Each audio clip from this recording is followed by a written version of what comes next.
Ukraine on high alert again after a second day of Russian missile attacks striking during morning rush hour. Today, 18 cruise missiles and 8 kamikaze drones were down by Ukrainian forces. Ukraine saying they've been able to intercept a number of the Russian missiles. Still, more than a dozen Ukrainian citizens have been killed and more than 100 others wounded. Civilian centers, parks, and playgrounds left smoldering in ruins. I just come to see how it looks like, and it's terrifying, honestly.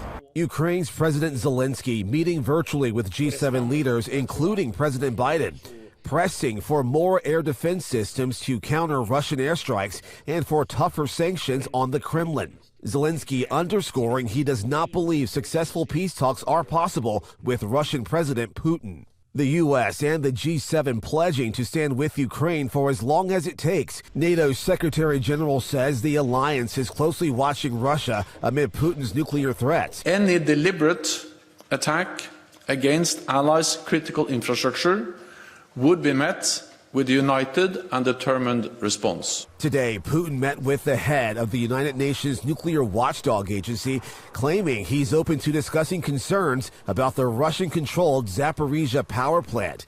That visit coming amid reports a deputy head of that plant has been kidnapped by Russian forces and is being detained in an unknown location.